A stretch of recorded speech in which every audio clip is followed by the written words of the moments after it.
Hello mga guys, welcome back to my channel, Just Automotive mga guys. Honda Accord. Ito po yan. Yan, Accord 2.0. Ang issue mga guys, ito. Papadala natin ito sa machine shop. Ito po yung mga pinapamasin shop ko mga guys. Hindi yung lahat na pumapasok sa akin, pamasin shop. Hindi po tayo ganon. Ang ginawa natin mga guys, dahil yun, nakita nyo po yan, hindi pantay ang kain. Ibig sabihin po yan, dumadampi dito, tatlo lang yung dumadampi dito sa kitna po. Hindi na, malaki na yung tama. Yun po, kasi nyo po. Yan.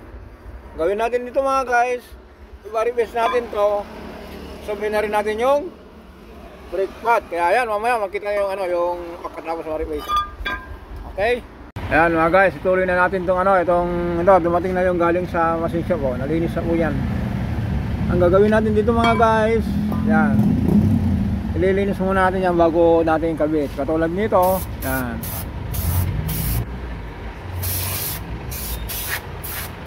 Pero kumaga ng basahan.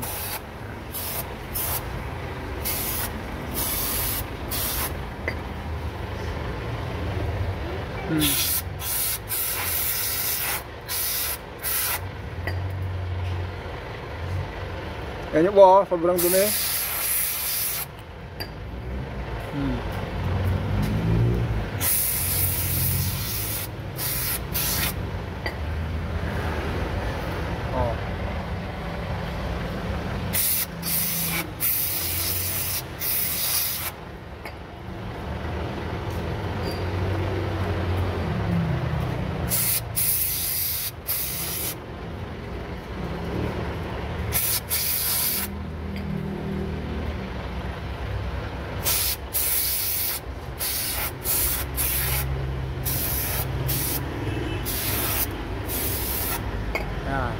Ang ganyan yung basahan sir.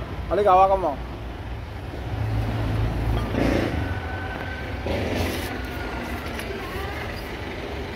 Diba? Napakasimple lang.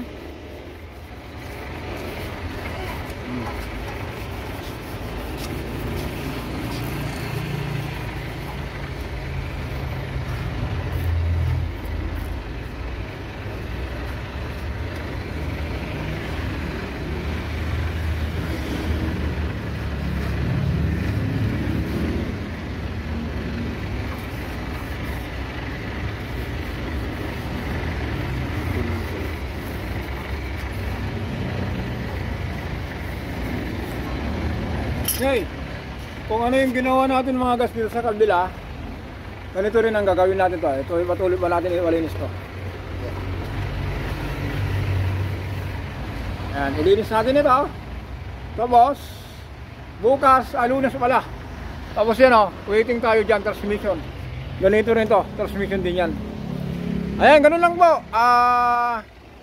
Yung inulit ko po sabihin natin, yung mga sabi nga doon, bato-bato sa langit ang tatamaan, huwag magagalit. Kasi mga guys, ito po, meron pong tama. Ngayon po ito mga guys, dahil malaki na po yung tama, kailangan natin i-replace. Pero kung yung konting gasgas lang, huwag nating sabihin na sir, kailangan i-replace ito. Kasi normal lang po yun na merong konting tama kasi ito po, friction po yan dumidikit po yan. Huwag lang po masusugatan ng malalim. Parang tsinelas po yan.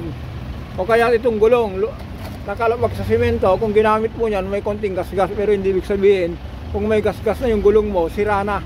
Ganito rin po ito. Di ba? Kaya yan. Sa mga kasama kong mga mekaniko, be honest tayo minsan. Okay, hanggang dito lang tayo mga guys. Don't forget to subscribe, like and share. Maraming salamat.